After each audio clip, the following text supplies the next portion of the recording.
ಓಂ ಶ್ರೀ ಗುರುಭ್ಯೋ ನಮಃ ಹರಿ ಓಂ.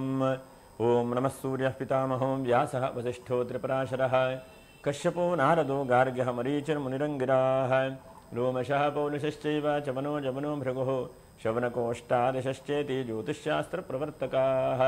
ನಮೋ ಋಷಿಭ್ಯಃ ನಮೋ ಮಹದ್ಭ್ಯಃ. ಪ್ರಿಯ ವೀಕ್ಷಕರೇ, ಭಗವಂತ ಶುಭವನ್ನುಂಟು ಮಾಡಲಿ. ಆತ್ಮೀಯರೇ, ವಿಶೇಷವಾಗಿ ಮೇ ತಿಂಗಳಲ್ಲಿ ಕರ್ಕಾಟಕ ರಾಶಿಯವರಿಗೆ ಹೇಗಿದೆ ಎಂಬಂತಹ ಮಾಸ ಭವಿಷ್ಯವನ್ನು ನಾವು ಗಮನಿಸೋಣ. ನೋಡಿ, ಪುನರ್ವಸು ನಕ್ಷತ್ರ 4ನೇ ಪಾದ, ಹಾಗೆ ಪುಷ್ಯ ನಕ್ಷತ್ರ 1, 2, 3, 4ನೇ ಪಾದ, ಅಶ್ಲೇಷ ನಕ್ಷತ್ರ 1, 2, 3, 4ನೇ ಪಾದ. ವಿಡಿಯೋ ಮುಗಿಯುವವರೆಗೂ ಕೂಡ ನೀವು ನೋಡ್ತಾ ಇರಿ. ನಕ್ಷತ್ರ ಪರಿಹಾರಗಳು ಏನಿದೆ ಎಂಬುದನ್ನು ತಿಳ್ಕೊಳ್ಳೋಣ. ನೋಡಿ, ರಾಶಿಯಲ್ಲಿ ಕುಜ, ತೃತೀಯ ರಾಶಿಯಲ್ಲಿ ಕೇತು, ಹಾಗೆ ನಿಮ್ಗೆ ಅಷ್ಟಮ ಶನಿ ಇತ್ತು. ನವಮ ರಾಶಿಗೆ ಶುಕ್ರ, ಬುಧ, ಶನಿ, ರಾಹು 4 ಗ್ರಹಗಳು ಕೂಡ ಭಾಗ್ಯ ರಾಶಿಯಲ್ಲಿದ್ದಾರೆ. ಇನ್ನು ದಶಮ ರಾಶಿಯಲ್ಲಿ ಬುಧ ಮತ್ತು ರವಿ ಇದ್ದಾರೆ. ಇನ್ನು ಏಕಾದಶ ರಾಶಿಯಲ್ಲಿ ಸದ್ಯ ಗುರು ಇದ್ದಾನೆ. ಆದರೆ ಗುರು ಸ್ವಲ್ಪ ಕರ್ಕ ರಾಶಿಯವರಿಗೆ ನೋಡಿ 14ನೇ ತಾರೀಕಿಗೆ 12ನೇ ರಾಶಿಗೆ ಬಂದುಬಿಡ್ತಾನೆ. ಆದರೆ ಪ್ರಭಾವ ಯಾವುದಪ್ಪ ಅಂತಂದರೆ, ನಿಮ್ಮ ಶನಿ ಮತ್ತು ಶುಕ್ರರು ಮತ್ತು ರಾಹು ಇವೆಲ್ಲ ಒಳ್ಳೆ ರೀತಿಯಾದಂಥ ಪ್ರಭಾವಗಳನ್ನು ಕೊಡ್ತಾರೆ. ಒಬ್ಬರು ಕೇಳಿದ್ರು, ಕರ್ಕಾಟಕ ರಾಶಿಯವರಿಗೆ ಅಷ್ಟಮಕ್ಕೆ ಬರ್ತಾನಲ್ಲ ಮುಂದೆ ರಾಹು ಹೇಗೆ ಅಂಥೇಳಿ. ತೃತೀಯ ಸ್ಥಾನ ಮತ್ತು ಷಷ್ಠ ಸ್ಥಾನ, ಅಷ್ಟಮ ಸ್ಥಾನ ರಾಹುಗೆ ಬಹಳ ಒಳ್ಳೆಯದಾದಂತಹದ್ದು. ಹಾಗಾಗಿ ಕರ್ಕಾಟಕ ರಾಶಿಯವರು ಬಹಳ ಗಾಬರಿ ಬೀಳುವಂಥದ್ದು ಬೇಡ. ಯಾಕಂದರೆ ಒಂದು ನೀವು ಗಮನಿಸಬೇಕಾದ ಮುಖ್ಯವಾದಂತಹ ಪಾಯಿಂಟ್ ಏನಂತಂದರೆ, ಗುರುವನ್ನು ಯಾವಾಗೂ ಆರಾಧನೆ ಮಾಡ್ತಾ ಇದ್ದೀರಿ, ಅದೇ ತರಹ ಗುರು ಆರಾಧನೆ ಮುಂದುವರಿಸ್ಕೊಂಡು ಹೋಗ್ತಾ ಬನ್ನಿ. ನಾವು ಹೇಳುವಂಥದ್ದು ಇದು ನಿಮ್ಮ ಜಾತಕ ದಶಾಮುಕ್ತಿಗಳು ಗೊತ್ತಿಲ್ಲ ನಮ್ಗೆ, ಹಾಗಾಗಿ ಇದು ಗೋಚಾರ ಫಲ ಅಂತೇಳಿ ನಾನು ಹಿಂದೆ ಹೇಳಿದಂತಹ ಗ್ರಹಗಳನ್ನು ನೋಡಿಕೊಂಡು ಹೇಳುವಂತಹ ಪ್ರಯತ್ನವನ್ನು ಮಾಡ್ತಾನೆ. ಯಾಕಂದರೆ ಇದೇ ಸರ್ವಕಾಲೀನ ಅಥವಾ ಹೀಗೆ ಆಗಿಯೇ ಬಿಡ್ತದೆ ಹೇಳುವಂಥದ್ದಲ್ಲ. ಗೋಚಾರದಲ್ಲಿ ಗ್ರಹ ಸ್ಥಿತಿಗಳನ್ನು ನೋಡಿಕೊಂಡು ಹೇಗೆ ಏನಾಗಬಹುದು ಅಂತ ನೋಡಿ ಹೇಳುವಂಥ ಒಂದು ಮನುಷ್ಯ ಪ್ರಯತ್ನ. ನೋಡಿ, ನಿಮಗೆ ಏಪ್ರಿಲ್ 30ನೇ ತಾರೀಕಿಗೆ ಮರೆಯದೇ ಇದ್ದಾಗ ಅಕ್ಷತ ತೃತೀಯ ಇದೆ. ಹಾಗಾಗಿ ಏನಾದರೂ ಒಂದು ಒಳ್ಳೆ ರೀತಿ ಕೆಲಸ ಕಾರ್ಯಗಳನ್ನು, ಒಳ್ಳೆ ರೀತಿಯಾದಂಥ ಟರ್ನಿಂಗ್ ಪಾಯಿಂಟ್ ಸಿಗುತ್ತೆ, ಅದನ್ನು ಪಡ್ಕೊಳ್ಳಿ, ಅದನ್ನು ಪ್ರಯತ್ನ ಮಾಡಿ, ಅನುಕೂಲ ಆಗುತ್ತೆ. ಹಾಗೆ ಅನಂತರದಲ್ಲಿ 2ನೇ ತಾರೀಕಿಗೆ ಆಚಾರ್ಯ ಶಂಕರರ ಜಯಂತಿ, ರಾಮಾನುಜಾಚಾರ್ಯರ ಜಯಂತಿಯೂ ಕೂಡ ಇದೆ, ಗಾಯತ್ರಿ ಜಯಂತಿಯೂ ಕೂಡ ಇದೆ. ವಿಶೇಷವಾಗಿ ಗಾಯತ್ರಿಯನ್ನು ಕೂಡ ಪ್ರಾರ್ಥನೆ ಮಾಡಿ. ಹಾಗೆ ಭಗೀರಥ ಜಯಂತಿ 4ನೇ ತಾರೀಕಿಗೆ, 7ನೇ ತಾರೀಕಿಗೆ ವಾಸವಾಂಬಾ ಜಯಂತಿ, ನಿಮಿಷಾಂಬಾ ಜಯಂತಿ, 8ನೇ ತಾರೀಕಿಗೆ ಬೃಹಸ್ಪತಿ ಜಯಂತಿ. ಇದು ಬಹಳ ಮುಖ್ಯವಾಗಿ, ಯಾಕಂದರೆ ಗುರು ನಿಮಗೆ ಬೇಕೇ 14ನೇ ತಾರೀಕು ಅನಂತರದಲ್ಲಿ ಬರ್ತಾನೆ. ನೋಡಿ, ಕೆಲಸ ಕಾರ್ಯಗಳನ್ನು ಮಾಡಬೇಕು ಅಂದರೆ ಆದಷ್ಟು ಬೇಗನೆ 14ನೇ ತಾರೀಕಿನ ಒಳಗಡೆ ಮಾಡುವಂಥದ್ದು ಒಳ್ಳೆಯದು ಅಂತೇಳಿ ಹೇಳ್ತೇನೆ. ಏನಾದರೂ ತೀರ್ಮಾನ ತೆಗೆದುಕೊಳ್ಳುವಂಥದ್ದು, ನೋಡುವಂಥದ್ದು ಆದಷ್ಟು 14ನೇ ತಾರೀಕು ಒಳಗಡೆಗೆ ತೆಗೆದುಕೊಳ್ಳಿ. ಇನ್ನು 8ನೇ ತಾರೀಕಿಗೆ ಬೃಹಸ್ಪತಿ ಜಯಂತಿ, 9ನೇ ತಾರೀಕಿಗೆ ಮಹಾಪ್ರದೋಷ, 10ನೇ ತಾರೀಕಿಗೆ ವೇದವ್ಯಾಸ ಜಯಂತಿ, 11ನೇ ತಾರೀಕಿಗೆ ಲಕ್ಷ್ಮೀ ನರಸಿಂಹ ಜಯಂತಿ. ಹಾಗಾಗಿ 11ನೇ ತಾರೀಕು ನೀವು ಟಿಕ್ ಮಾಡ್ಕೊಳ್ಬೇಕು. ಯಾಕಂದರೆ ನರಸಿಂಹನ ಆರಾಧನೆ ಬಹಳ ಮುಖ್ಯವಾದಂಥದ್ದು. ನಿಮಗೆಲ್ಲ ಕಷ್ಟ ಬಂದಾಗ ಲಕ್ಷ್ಮೀ ನರಸಿಂಹದೇವರು ನಿಮ್ಮನ್ನು ಕೈ ಹಿಡಿದಿದ್ದಾನೆ, ಮತ್ತು ಗುರುಗಳು ನಿಮ್ಮನ್ನು ಕೈ ಹಿಡಿದಿದ್ದಾರೆ. ಹಾಗಾಗಿ ಗುರುಗಳನ್ನು ಮತ್ತು ಲಕ್ಷ್ಮೀ ನರಸಿಂಹ ದೇವರನ್ನು ನೀವು ಬಿಡುವ ಹಾಗಿಲ್ಲ.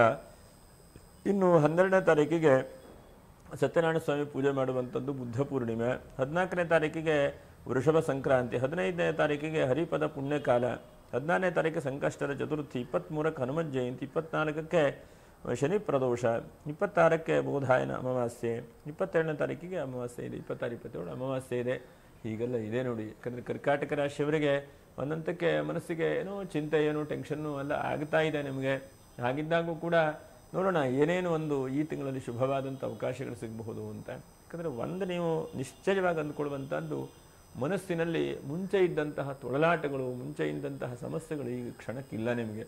ಭಗವಂತ ಎಲ್ಲವನ್ನು ಕೂಡ ಕೊಟ್ಟಿದ್ದಾನೆ, ಅನುಗ್ರಹ ಮಾಡ್ತಾ ಇದ್ದಾನೆ. ಒಂದನೇದಾಗಿ ವಾಹನದಿಂದ ಬಹಳ ಉತ್ತಮವಾದಂಥ ಫಲಿತಾಂಶಗಳು. ಏನಾದರೂ ಹಳೆ ವಾಹನ ಇದ್ದರೆ ಅದನ್ನು ಮಾರಾಟ ಮಾಡುವಂಥದ್ದು ನೋಡಿ, ಅನೇಕ ಆಫರ್ಗಳೆಲ್ಲ ಬರ್ತದೆ ಇವತ್ತಿನ ದಿವಸ. ಹಾಗಾಗಿ ನೂತನವಾದಂಥ ವಾಹನಗಳನ್ನು ಖರೀದಿ ಮಾಡುವಂಥ ಒಂದು ಸುಸಂದರ್ಭ ಅಂತೇಳಿ ಹೇಳ್ತೇನೆ. ಯಾಕಂದರೆ ಓಡಾಡಲಿಕ್ಕೆ ಮಾಡಲಿಕ್ಕೆ ಇವತ್ತೇನಂತಂದರೆ ಮುಂಚೆ ಇದ್ದಾಗ ವಾಕಿಂಗ್ ಇಲ್ಲ. ಇವತ್ತು ಒಂದು ಹಾಲು ತರಲಿಕ್ಕೂ ವಾಹನವೇ, ಏನಾತ ಇರಲಿಕ್ಕೂ ಕೂಡ ವಾಹನವೇ. ಹಾಗಾಗಿ ವಾಹನಗಳ ಮೇಲೆ ಬಹಳ ನಾವು ಡಿಪೆಂಡ್ ಆಗಿದ್ದೇವೆ. ಮುಂಚೆ ಇದ್ದಾಗ ಪಾದಯಾತ್ರೆಯೋ ವಾಕಿಂಗೆಲ್ಲ ಬಹಳ ಕಡಿಮೆ ಆಗಿದೆ. ಹಾಗಾಗಿ ವಾಹನದಿಂದ ಈ ತಿಂಗಳಲ್ಲಿ ಬಹಳ ಅಭಿವೃದ್ಧಿಯಾಗುವಂಥ ಸಾಧ್ಯತೆಗಳು. ಮತ್ತು ಕಬ್ಬಿಣ ವ್ಯಾಪಾರ ವ್ಯವಹಾರ ಮಾಡೋರು, ಲೋಹ ವ್ಯಾಪಾರ ವ್ಯವಹಾರ ಮಾಡೋರು, ಕೃಷಿಕರು, ಇಂಥವರಿಗೆ ಈ ತಿಂಗಳಲ್ಲಿ ಹೆಚ್ಚಿನದಾದಂಥ ಲಾಭಾಂಶಗಳು ಅನುಕೂಲ ಆಗುತ್ತೆ. ಹಾಗಾಗಿ ನೀವು ಹೆಚ್ಚಿನದಾದಂತಹ ಕೃಷಿಕರಿದ್ದರೆ ಬಹಳ ಒಳ್ಳೆ ರೀತಿಯಾದಂಥ ಕೆಲಸ ಕಾರ್ಯಗಳನ್ನು ಮಾಡಿ. ತನ್ಮೂಲಕವಾಗಿ ರಾಹು ಶನಿ ಶುಕ್ರರು ಒಟ್ಟಿಗೆ ಇದ್ದಾರೆ. ಹಾಗಾಗಿ ನೀರಿನ ತೊಂದರೆಗಳಿದ್ದರೆ ಅಥವಾ ನೀರಿನಲ್ಲಿ ಏನೋ ಒಂದು ಕಿರಿಕಿರಿ ಆಗ್ತಾ ಇದೆ, ಏನು ಮಾಡೋದಪ್ಪ, ಬೋರ್ವೆಲ್ ಹಾಕ್ಸಿದ್ದೇನೆ, ಬೋರ್ವೆಲ್ಲಲ್ಲೂ ಕಿರಿಕಿರಿ ಸಮಸ್ಯೆಗಳಾಗ್ತಾ ಇದೆ ಅಂತಂದರೆ ನೀರಿನ ಮೂಲ ಎಲ್ಲೋ ಒಂದು ಕಡೆ ಸಿಗುವಂಥ ಚಾನ್ಸಸ್ ಇದೆ. ಇದು ಬಹಳ ಉತ್ತಮವಾದದ್ದು ಅಂತ ಹೇಳ್ತೇನೆ. ಅನಂತರದಲ್ಲಿ ನೋಡಿ, ಕುಜನ ಪರಿವರ್ತನೆಯಿಂದ ಅಲ್ಪ ಸ್ವಲ್ಪ ಭೂಮಿ ವ್ಯಾಪಾರ ವ್ಯವಹಾರದಲ್ಲಿ ಒಳ್ಳೇದಾಗತ್ತೆ ಅನಿಸುತ್ತೆ. ಸ್ವಲ್ಪ ವೇಟ್ ಮಾಡಬೇಕು ಈ ತಿಂಗಳಲ್ಲಿ. ಯಾಕಂದರೆ ಗಾಬರಿ ಮಾಡುವಂಥದ್ದು ಬೇಡ. ಕೆಲವೊಂದಕ್ಕೆ ತುಂಬ ನಿಧಾನವಾಗಿ ಸಮಾಧಾನವಾಗಿ ಕೆಲಸ ಕಾರ್ಯಗಳನ್ನು ಮಾಡಬೇಕು. ಒಂದೊಂದ್ಸಲ ನಮ್ಮ ಗಾಬರಿ ಇದ್ದರೆ, ಅವಸರ ಇದ್ದರೆ ಕಳ್ಕೊಳ್ಳುವಂಥ ಸಾಧ್ಯತೆಗಳಾಗುತ್ತೆ. ಹಾಗಾಗಿ ಈ ತಿಂಗಳಲ್ಲಿ ಏನಿದ್ರೂ ಕೂಡ ನೀವು ಬರುವಿಕೆಯೇ ಜಾಸ್ತಿ ಆಗ್ತಾ ಹೋಗ್ತದೆ. ಯಾಕಂದರೆ ಒಂದನೇದಾಗಿ ಬರುವಿಕೆ ಏನು, ನಿಮಗೆ ಶುಕ್ರನಿಂದ ಬರುವಿಕೆ. ಮನೆಯಲ್ಲಿ ಏನೋ ಒಂದಂತಕ್ಕೆ ಅಲಂಕಾರ ಮಾಡುವಂಥದ್ದು, ಮನೆ ಸ್ವಚ್ಛ ಮಾಡುವಂಥದ್ದು, ಪೇಂಟಿಂಗ್ ಮಾಡುವಂಥದ್ದು, ಅಥವಾ ದೇವರ ಪೂಜೆ ಪುನಸ್ಕಾರಗಳನ್ನು ಮಾಡುವಂಥದ್ದು. ಮತ್ತು ನೀವೇನಾದರೂ ನಿಮಗೆ ಯೋಗ, ಧ್ಯಾನ, ಆಧ್ಯಾತ್ಮಿಕವಾದಂಥ ಚಿಂತನೆಗಳು ಇಷ್ಟ ಇದ್ದರೆ ಅದರಲ್ಲಿ ಬಹಳ ಒಳ್ಳೆ ರೀತಿಯಾದಂಥ ಬೆಳವಣಿಗೆ ಆಗುವಂಥದ್ದು.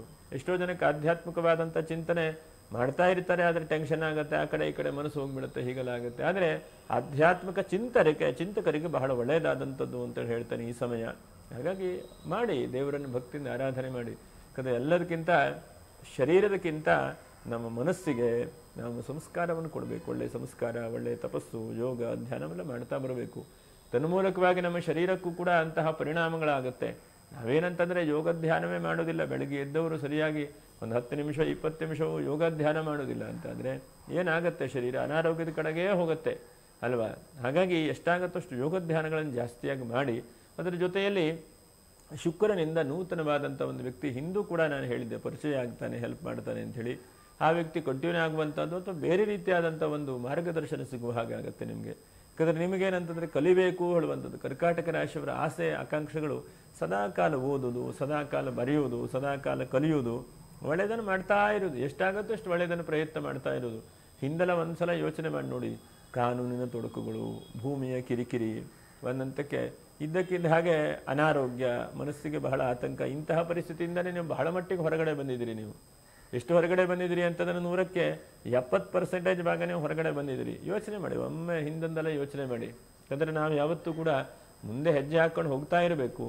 ಆದರೆ ಒಂದು ಹೆಜ್ಜೆ ಹಾಕುವಾಗ ಹಿಂದೆ ನೋಡಬೇಕಂತ. ಹಿಂದೆ ಪರಿಸ್ಥಿತಿ ನಂದು ಹೇಗಿತ್ತು, ಹಿಂದಿನ ತಿಂಗಳ ಹೇಗಿತ್ತು, ಹಿಂದಿನ ವರ್ಷ ಹೇಗಿತ್ತು, ಅಥವಾ 10 ವರ್ಷದ ಹಿಂದೆ ನಾನು ಹೇಗಿದ್ದೆ, ಇವಾಗ ಹೇಗಿದ್ದೇನೆ ಹೇಳೋದನ್ನು ಯೋಚನೆ ಮಾಡ್ತಾ ಹೋಗ್ಬೇಕಂತೆ.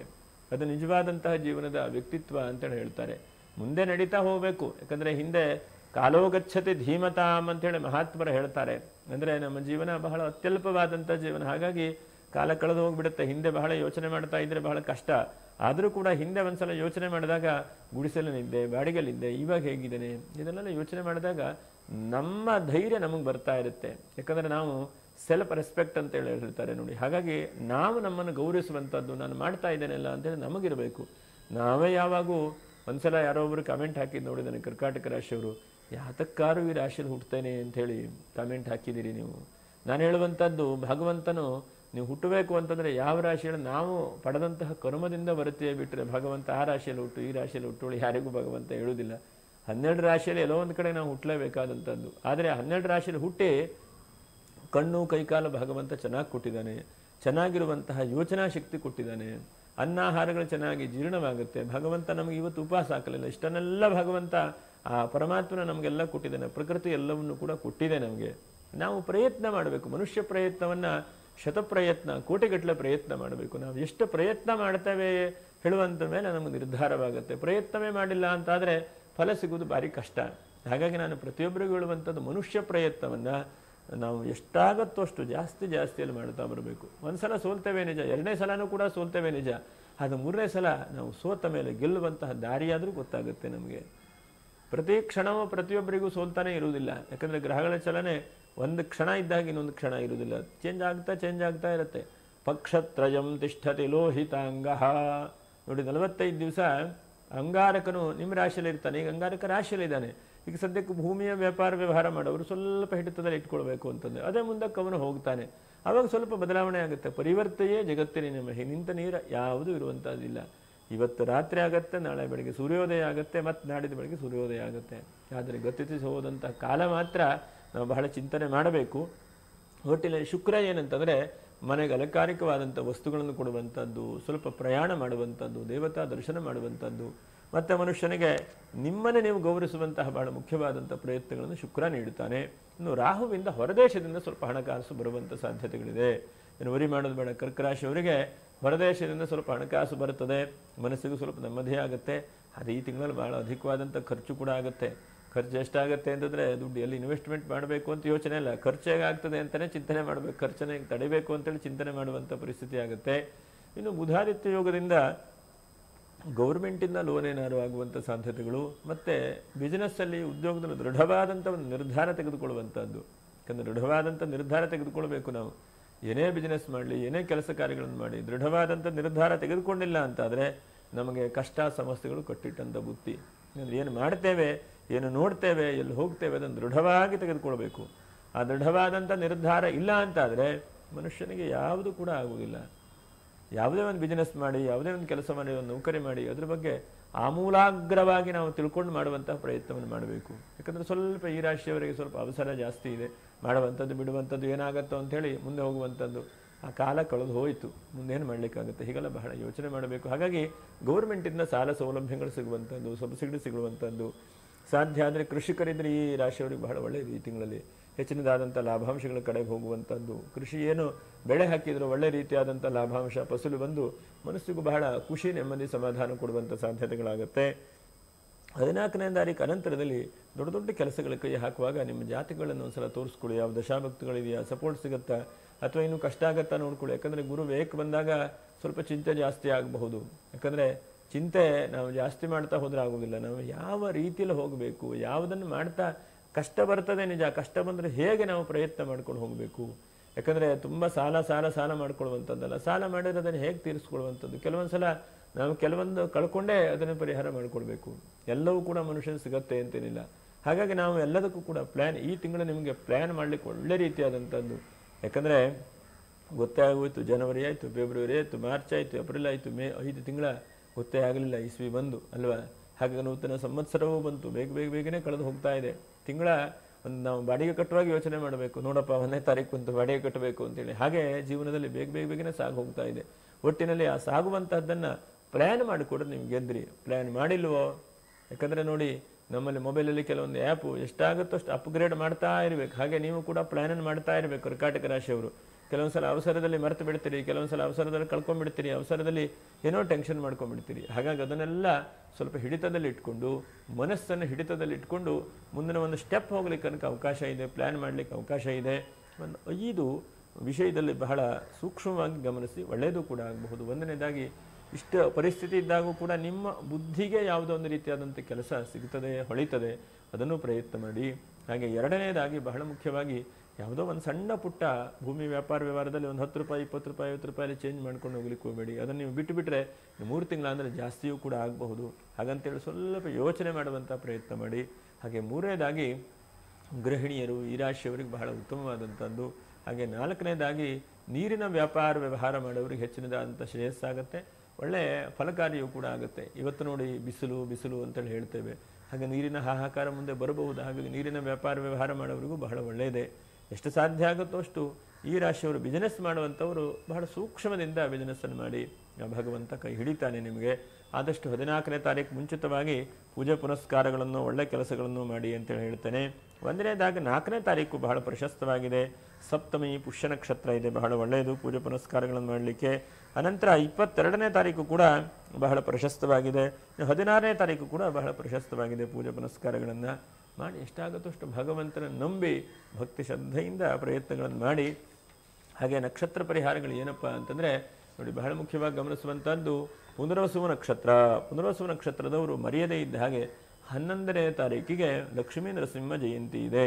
ಹಾಗಾಗಿ ಲಕ್ಷ್ಮೀ ನರಸಿಂಹದೇವರನ್ನು ಭಕ್ತಿಯಿಂದ ಪೂಜೆ ಪುನಸ್ಕಾರಗಳನ್ನು ಮಾಡಿ, ಸಲ ಹೋಗಿ ಹಣ್ಣು ಕಾಯಿ ಮಾಡಿ, ಅದು ನವನಾರಸಿಂಹಕ್ಕೆ ಹೋಗ್ಲಿಕ್ಕೆ ಅವಕಾಶ ಆಯಿತಾ, ಅಲ್ಲಿ ಹೋಗಿ ದರ್ಶನ ಮಾಡಿ ಪ್ರಾರ್ಥನೆ ಮಾಡಿ ಬನ್ನಿ. ಲಕ್ಷ್ಮೀ ನರಸಿಂಹದೇವರನ್ನು ಎಡಬಿಡದೆ ಗಟ್ಟಿಯಾಗಿ ಇಟ್ಕೊಳ್ಳಿ. ಲಕ್ಷ್ಮೀ ನರಸಿಂಹದೇವರು ಬಹಳ ಶುಭವನ್ನು ಉಂಟು ಮಾಡ್ತಾನೆ.